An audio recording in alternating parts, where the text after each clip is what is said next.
Hey guys, that guy Grundy here with a first of many, hopefully, Neverwinter videos.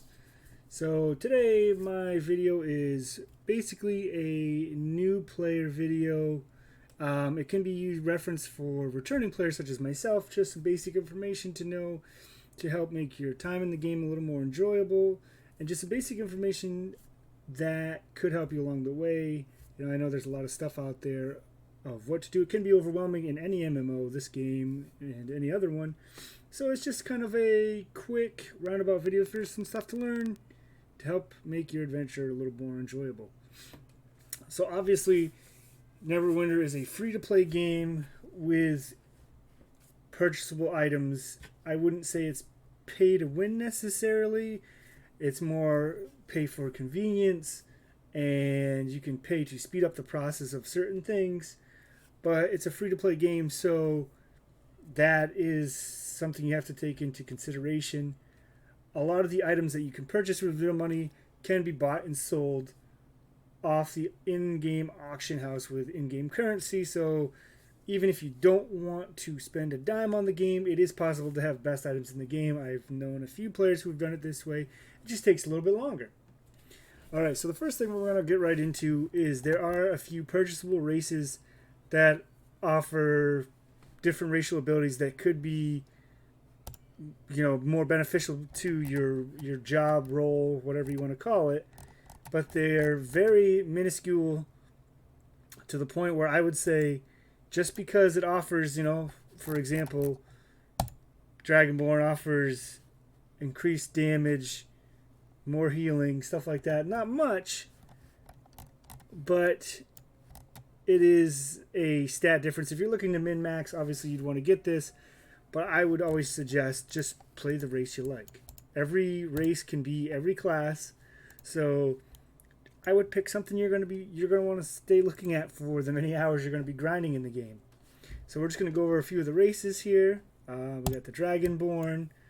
These guys are one of my favorite races to play. The only downfall is they don't wear helmets. There are very few helmet items that they can wear. So if you're a big fan of helmets, don't pick them. You got your generic human, your half-orc, wood elf, the dozen of elves. Good old dwarfs like always, the halflings, more elves, the teflings, the drow, the metallic dragonborn. These are considered the best in slot race if you're wanting to min-max. Gith, which are like creepy alien people, more elves, and more elves. So play what you prefer to look at because you're going to be grinding on these characters for a long time. So we're just going to go ahead, for the sake of creating stuff, we're going to make a human, and we're going to go over the classes. So classes are pretty cut and dry. This is based off Dungeons and Dragons, so your generic classes are Rogue, has two forms of DPS. He's your basic DPS class. He has a more single target build, and he has a more AoE style build. This is what I currently main on PC. Fun to play, glass cannon, squishy. If you're new to MMOs, DPS is the damage class. Kind of squishy. More or less meant to have a tank around, or you have to play smarter. You can stealth for a limited amount of times. You're more agile, roll around. Pretty cool if you like an assassin style. It's fun to play. We got the cleric. This is our good old healer class, and they actually have a heal spec and also a DPS spec, so you can play the class two ways, more or less. A damage style, or if you want to be healers, we have the option to heal, but these are one of your go-to healers in the game. Fun to play. Benefits of playing them: healers are always in need, so if you go to the healing aspect, guess what? You're going to get in dungeons and trials a lot faster than most. Wizard, generic mage class, uses arcane, fire, ice, all the good stuff. DPS as well, 2 DPS specs. They play a little bit different. I don't have personally much experience with the wizard, but they're very popular and always fun to play. Ranger is your bow class, but in this game I gotta say the fun part about the Ranger is they not only use a bow, they also use 2 melee weapons, and you can switch simultaneously between the bow and the dual wielding weapons. So you can stay at a distance or you can get up in your face. Really fun class, one of the best DPS to my knowledge at the moment, but most classes, if you know how to play the class and you got the gear, you can excel at the class no matter what. Now this is what I play currently on PlayStation, and this is the Scorch Warlock. We have 2 specs. We have a healer spec, which is on PS4 not as good right at the moment, and we have the DPS spec. These guys play like a necromancer style. You get a shadow puppet, you do curses, you can use skeletal magic. Fun class to play. Their movement is kind of cool. They kind of levitate, float around. Fun class. Not always considered the best DPS from the community as a whole, but I know plenty of damn good warlocks that know how to play the class and do it right. Next we have the good old Paladin, the Mighty Holy Warrior. He can do 2 specs. This is if you want the best of both worlds as far as getting into dungeons and trials faster. They can tank and heal. They're fun class to play. I played it to max when the max was 70. I've done it on both PlayStation 4 and PC. Fun class, good survivability. If you want to heal and tank and want to swap between both, go for it. It's the way to go. Fun to play. Barbarians. These guys are a 2-handed DPS class, but also recently introduced to a tank spec. So they have a tank spec and a DPS spec. So if you want to do a character that has a tank and DPS opposed to tank and heals or just 2 DPS, this is your way to go. They move really fast, the animations are cool, and they're fun. And last but not least, the Fighter. This is another tank / DPS class. I haven't messed with the DPS spec of it, but the tank spec was always fun to play. We're always in need of tanks. So if you want to play like a sword and board, sword and shield style DPS, guess what? Fighter's the way to go. So classes are pretty cut and dry. Obviously there's builds online via YouTube, Reddit. You can look online for your builds, but for the most part you can always just experiment, and what works for someone may not work with you. A lot of trial and error.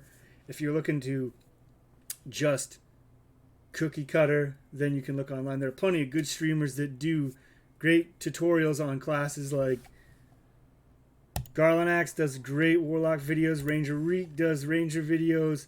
There's all kinds of great people out there who do great build guides. I am just getting back in the game and learning the classes, so I would like to do a guide in the future for a class, but as of this time of recording, I don't know all the breakdowns of the class, so I can't really give my full knowledge because I play it how I like, and it may not be optimal at the time being. Alright, so we're going to go ahead and log into the game and go over some of the few other basics here. So I'm just going to log into my Paladin here.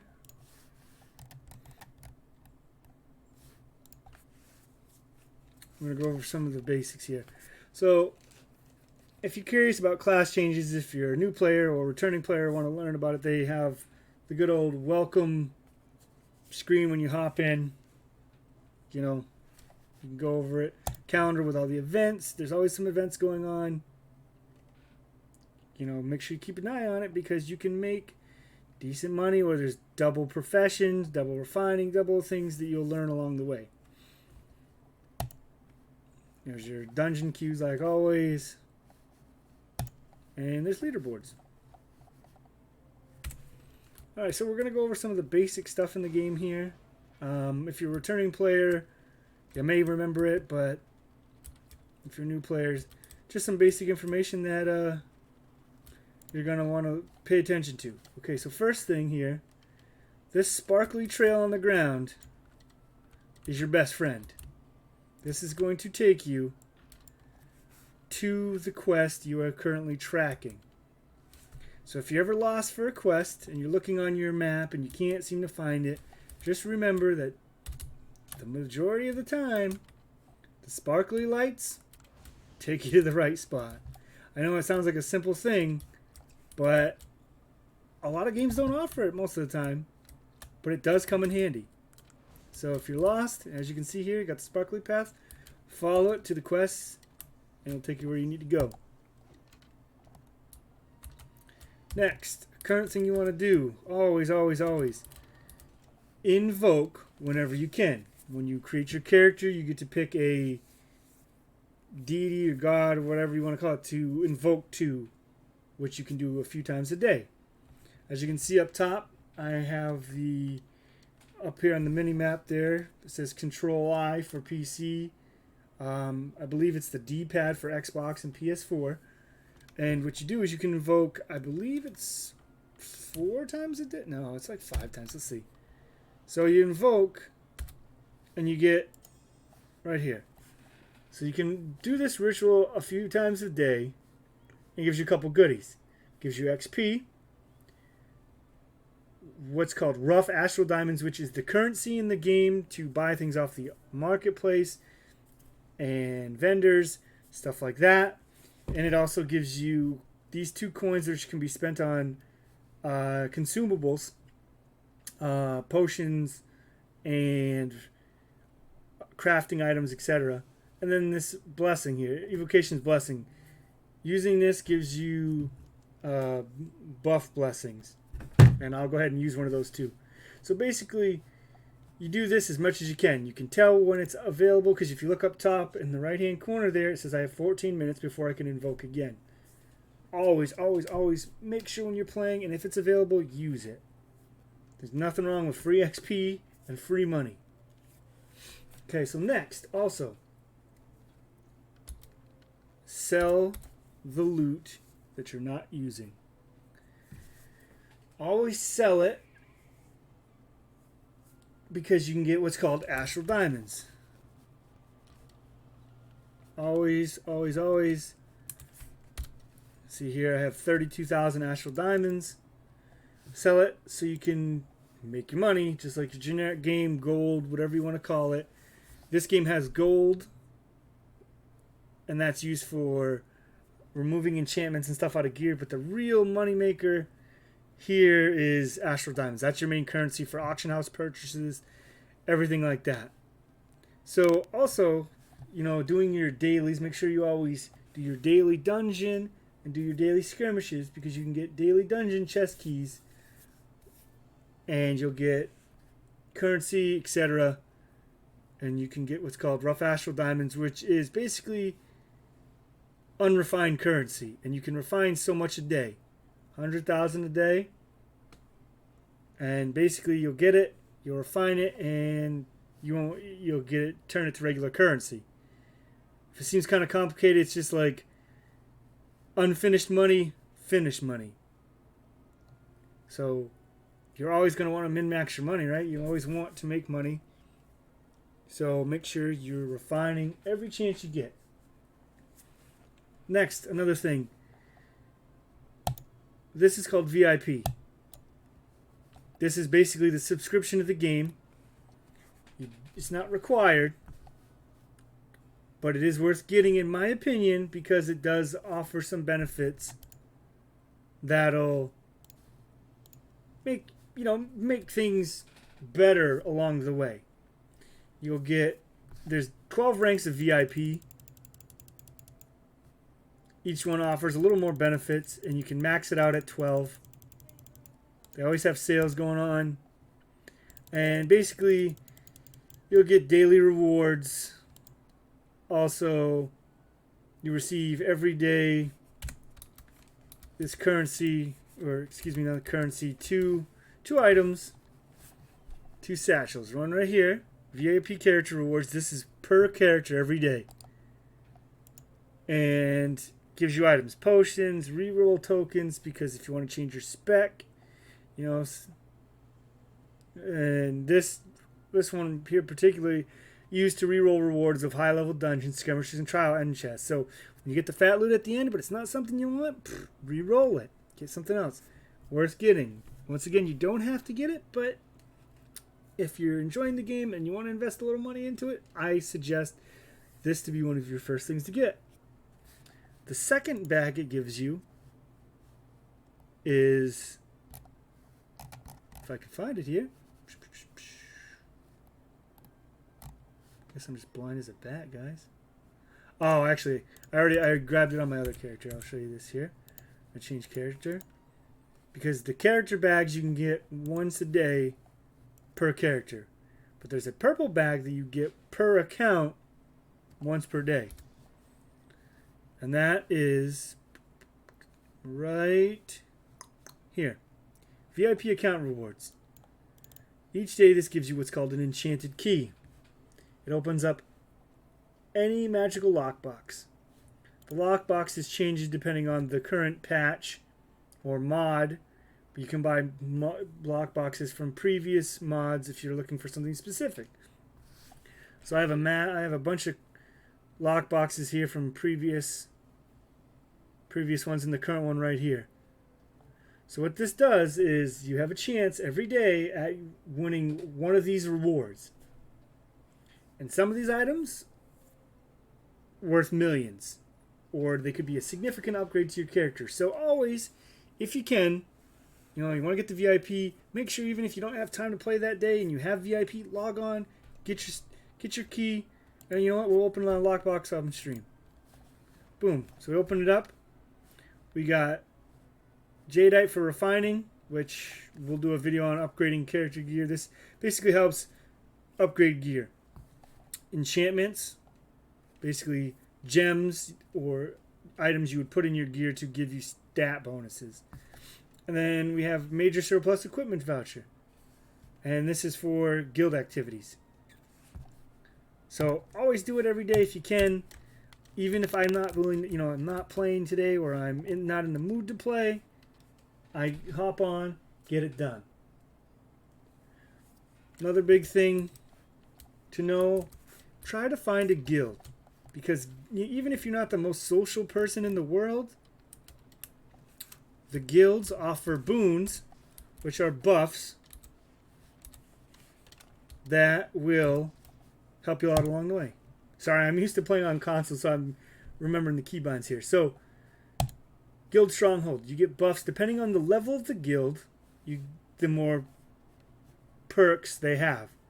These are all switchable at any time. So, currently I have experience bonus active, so you get more experience depending on your level. Same thing, power bonus, all stat bonuses. So even if you don't talk in guild, you're more of a solo player, join a guild. Even if they're not the highest guild, you'll still get some benefit to doing it. Obviously, the higher the better, but, do what you can. If you can only get into a low one, that's not a big deal.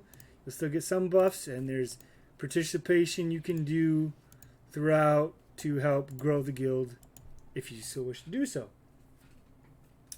Next thing here is just a little demonstration here for most people here. So we're going to go here and we're going to see some combat going on right now. Let's see if we can find someone that has... Okay, prime example, that red circles on the floor are bad. That means an attack's going to happen there. So if you can, you should always, always, always be getting out of the red. Don't stand in red. Red's naughty.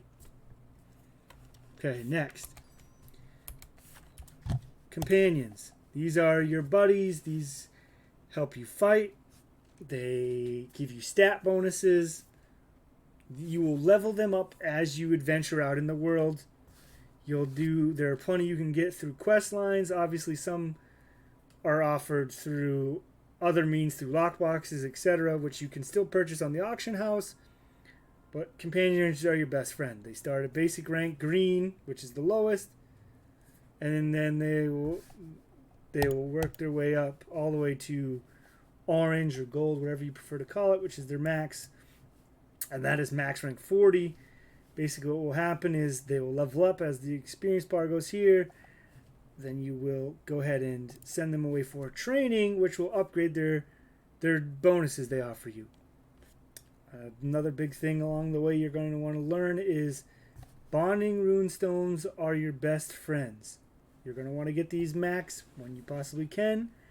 But what these bad boys do is they grant you what's called Companion's Gift, which applies 50% of the companion's stats to yourself. So get 3 of them, giving all the, so much more stats to your character. Makes you put out more damage, makes you have more life. Just, you can't go wrong with stat sticks, right? So, like I said, I'm not the most knowledgeable player in the game. I don't know the ins outs of everything min-maxed. There are plenty of guides online to give you best pets for your class, etc. And then there are plenty of helpful players in the game that'll help you with that stuff. But always, always, always level your companions. When one's training, bring another one out. Always try to keep the progress going. Always a big thing. Next, always have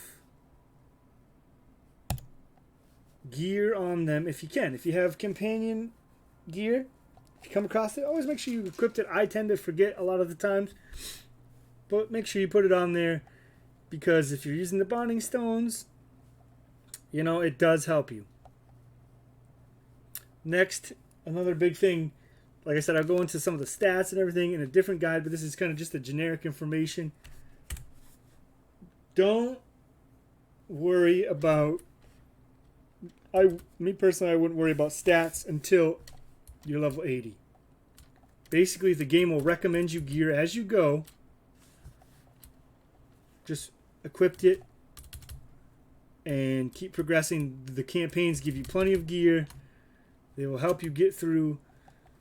So don't stress that, your level 35 piece of gear doesn't give you the right amount of, crit severity or whatever it is. Basically, leveling 1 to 80 is a tutorial of the game. All the good meat and potatoes of the game happens at 80. Some classes you want to take into consideration, just because your character may be squishy at low level, or you may have a hard time in some areas at low level with your particular class, that doesn't make you a bad player or anything like that. A lot of times it is, certain quests are harder for certain characters. Like I said, I'm a rogue. I'm squishy. I've done this on a warlock and cleared right through it. On a rogue, I have to pick and choose my battles a little more closely. So don't be discouraged. Get a buddy. Find a guild. Test what works for you. When you get to 80, then you can get optimized builds if you want.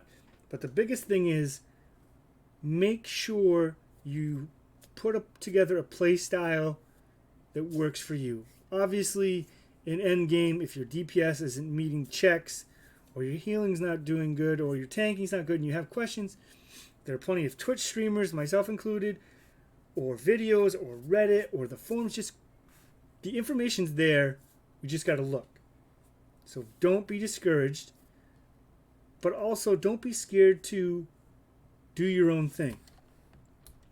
Don't be scared to test your build, even if I said, well, I wouldn't use that. I use this skill over that skill. Well, you know what? It may work for me, but how you play might be totally different than I play.